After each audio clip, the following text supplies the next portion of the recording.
قرآن دلوں کو صاف کرتا ہے، تصفیہ کرتا ہے، نفس کا تزکیہ کرتا ہے۔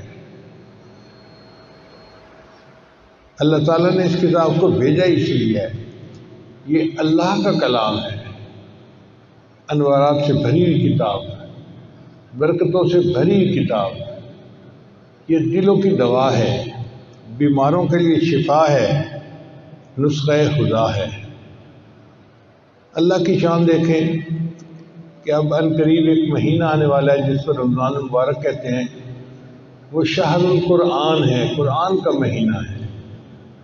قرآن اسی مہینے میں اترا اور اس مہینے میں قرآن کی کثرت کے ساتھ تلاوت کی جاتی ہے،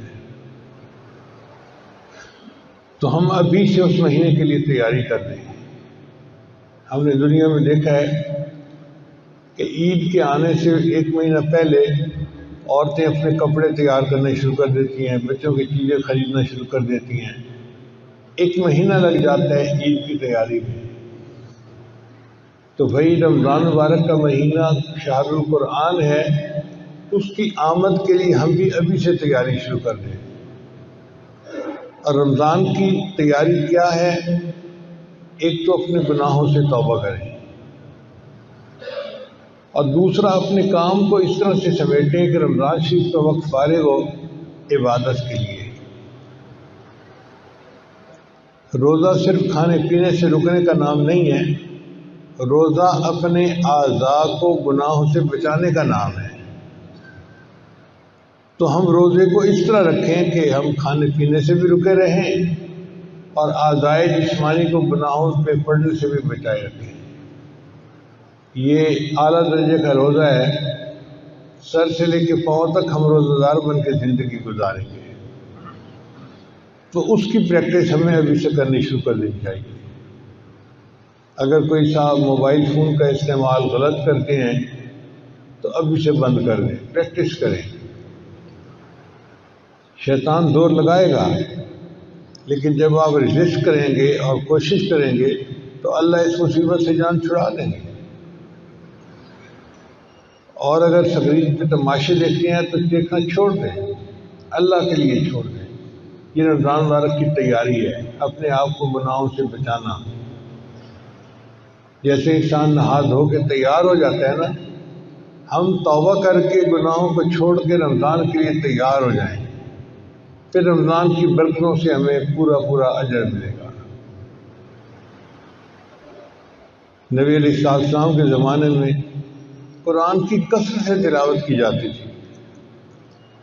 کتابوں میں لکھا ہے کہ اگر تہجد کے وقت کوئی بندہ مدینہ کی گلیوں میں چلتا تو اسے ہر گھر سے شہد کی مکھیوں کے بھن بھنانے کی آواز آتی تھی۔ یہ شہد کے مکھیوں کے بھن بھنانے کی آواز کیا ہوتی تھی؟ ہر گھر کے لوگ قرآن پڑھ رہے ہوتے تھے۔ آج ہمارے گھروں سے یہ آواز نہیں آتی، اس لیے کہ سب سوئے ہوئے ہوتے ہیں۔ تو تہجد کے وقت میں قرآن کا پڑھنا دلوں کو دھو دیتا ہے۔ اللہ فرماتے ہیں یا ایھا المزمل قم اللیل الا قلیلا نصفہ او انقص منہ قلیلا او زد علیہ ورتل القرآن ترتیلا۔ اور نبی علیہ السلام کئی مرتبہ آدھی رات، کئی مرتبہ پوری رات قرآن پڑھنے میں گزار دیتے تھے۔ صحابہ کرام بھی اسی طرح۔ اصل میں قرآن کی ایک لذت ہے، جب وہ لذت مل جاتی ہے پھر انسان کا پڑھے بغیر گزارا نہیں ہوتا۔ سیدنا عثمان غنی نے فرمایا کرتے تھے لو طہرت قلوبکم، اگر تمہارے دل پاک ہوتے، ما شبعتم من کلام ربکم، تم اللہ کے کلام کو پڑھنے سے تمہارا دل ہی نہ بھرتا۔ اور دل چونکہ گناہوں میں ملوث ہوتے ہیں، لہذا ہمارا پڑھنے کو دل ہی نہیں چاہتا۔ آپ دیکھیں بچے کو آئس کریم دی جائے نا تو اس کا کھانے کو دل چاہتا ہے، اور ہر لقمہ کھانے سے اس کو مزہ آتا ہے۔ قرآن مجید بالکل اسی طرح ہے، ایک ایک آیت کے پڑھنے پہ مزہ۔ اور کئی دفعہ تو نبی علیہ السلام ایک ایک آیت کو بار بار پڑھ کے مزے لیتے تھے۔ جیسے بچوں کے اندر ایک چنگم ہوتا ہے، وہ منہ میں رکھتے ہیں تو چباتے رہتے ہیں، گھنٹوں چباتے رہتے ہیں۔ میں نے ایک بچے سے پوچھا کہ آپ لوگ یہ کیا منہ میں ہر وقت رکھتے اور چباتے تھے؟ کہنے لگے جی مزہ آتا ہے۔ تو بالکل اسی طرح نبی علیہ السلام ایک آیت کو پڑھتے تھے، مزہ آتا تھا، پھر پڑھتے تھے تو کندھے مکرر کے مزے لیتے تھے۔ اس کو یوں سمجھے کہ جیسے گرمی کے موسم میں پسینے پہ شرابور ایک بندہ گھر آئے اور بیوی اس کو ٹھنڈا بادام کا شربت دے تو ہر گھونٹ پینے کا ایک الگ مزہ ہوتا ہے۔ اسی طرح قرآن مجید پڑھنے کا ایک الگ مزہ ہے، مگر مصیبت یہ ہے کہ دل صاف نہ ہونے کی وجہ سے ہمیں وہ مزہ نہیں آتا، لہٰذا ہم قرآن ہی نہیں پڑھتے۔ دن نہیں مہینوں گزر جاتے ہیں، تلاوت نہیں ہوتی۔ اندر کھچ پڑھنی چاہیے، اندر ایک طلب ہونی چاہیے اللہ کے قرآن کو پڑھنے کی۔ ایک نابالغ آدمی،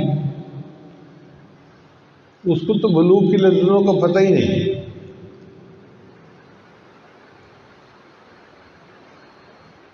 اور اگر ایک بالغ آدمی جس کی شادی ہو چکی ہے اس کو کوئی کہے کہ جی ہم آپ کو بستر کھلا دیتے ہیں، آج آپ بیوی کے پاس نہ جائیں، تو وہ کہے گا کیا